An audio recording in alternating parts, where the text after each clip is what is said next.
ये सच में बहुत तकलीफदेह और मैं आपको स्पष्ट रूप से कहना चाहता हूँ। मैंने उनसे पूछा कि वो क्यों जाते हैं वहाँ, तो वहाँ वो इसलिए जाते हैं क्योंकि उनको लगता है कि जो गरीबी है, बेबसी है, लाचारी है, बीमारी है और जो परेशानियाँ हैं उनके जीवन में, वो बाबा जी के आशीर्वाद से ठीक हो जाएंगी, इसलिए जाते हैं वो लोग। अगर उनको एक बार एहसास हो जाए कि ठीक नहीं होगी, उनकी जान जा सकती, तो कभी ना जाएं।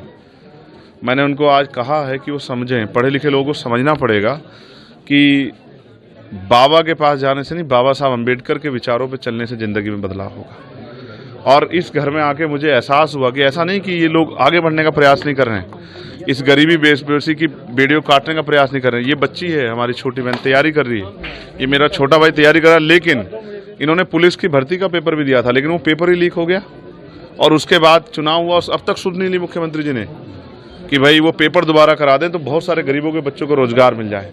ये पढ़े लिखे नौजवान मेहनत कर रहे हैं, प्रयास कर रहे हैं कि इनको रोजगार मिल जाए, लेकिन कोई भर्ती नहीं आ रही है और जो भर्ती आती है उसमें घोटाले हो जाते हैं 69 शिक्षक भर्ती की तरह, या पेपर लीक हो जाता है। तो ये क्या करें, गरीब गरीब बना हुआ है, अमीर अमीर हो रहा है। देश में जो हो रहा है वो किसी छिपावा नहीं। अब आपकी तरफ से क्या आश्वासन? मैंने उनको विश्वास दिलाया है कि जो अभी सत्ता में जो बैठे लोग हैं उनको ये सोचना चाहिए कि 2 लाख 4 लाख रुपए में नहीं होता। इस परिवार जहाँ मैं बैठा हूँ, इसकी 5 बेटियां हैं और उसकी जिम्मेदारी और 5-6 बहनों की है।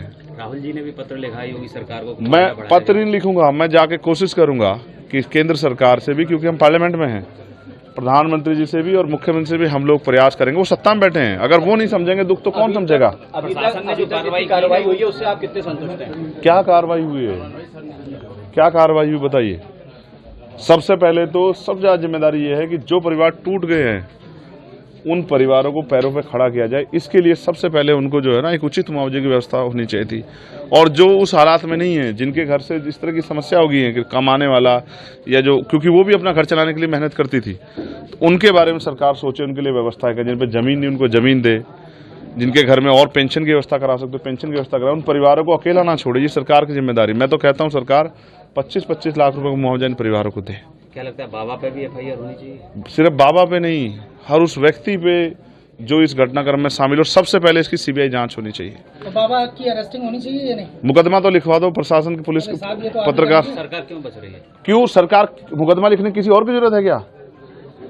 बताओ ना। सबका साथ सबका विकास की बात करने वाली इतनी बड़ी घटना पे चुप्पी सरकार की, क्या समझ आता है? अपोजिशन पार्टियां भी कहीं ना कहीं बाबा के नाम लेने से बच रही हैं। नहीं, हमें किससे बचने की जरूरत नहीं है। मैं ये कह रहा हूँ कि जांच हो, जो दोषी हो उस पर सख्त कार्रवाई हो, और अगर भविष्य में कोई भी ऐसा हो, किसी भी धर्म का हो, तो शासन प्रशासन आंख बंद करके घरों कमरे अपने दफ्तरों में ना बैठे। क्या ये इंटेलिजेंस का फेलियर नहीं है? क्या ये LIU का फेलियर नहीं है?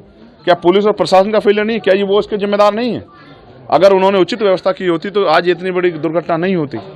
तो मैं ये कहता हूँ FIR भी दर्ज हो और जांच हो कि ये किस तरह से हुआ, और जिन अधिकारियों की लापरवाही उन पर भी कार्रवाई हो। क्योंकि अगर आयोजनों में, इस तरह के आयोजनों में लापरवाही बढ़ती जाएंगी तो फिर इसका खामियाजा ऐसे ही मौत के तांडव के साथ जनता को भुगतना पड़े। सांसद जी, इसकी न्यायिक आयोग जांच कर रहा है, आप सभी परिवारों से मिलने, पीड़ित परिवारों से, क्या आप भी पक्ष रखेंगे इनका मजबूती से? बिल्कुल रखूंगा। मैं तो पार्लियामेंट में इस विषय को उठाने वाला हूँ कि 120 लोगों की जान अहमियत रखती है। और जिन अस्पतालों में आप गए, मुख्यमंत्री जी बहुत वादे करते हैं, तो बताओ अस्पतालों का सच ये है नहीं कि अस्पतालों में ताले लगे हुए थे और नहीं थी कोई डॉक्टर, ना कोई व्यवस्था, ना कोई दवाई? ये सच है या नहीं है? इसको भी स्वीकार करने की हिम्मत जुटाए मुख्यमंत्री। या बस पीठ थपथपा के काम चल जाएगा, केंद्र स्टेट की पीठ थपथपा, स्टेट केंद्र के बारे में वाहवाही कर देगा?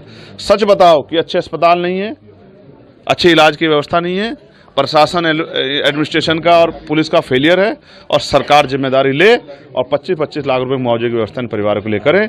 और जो बच्चे बेरोजगार घूम रहे हैं उनके लिए भी रोजगार की व्यवस्था करें। ऐसा भी मुख्यमंत्री को सोचना चाहिए।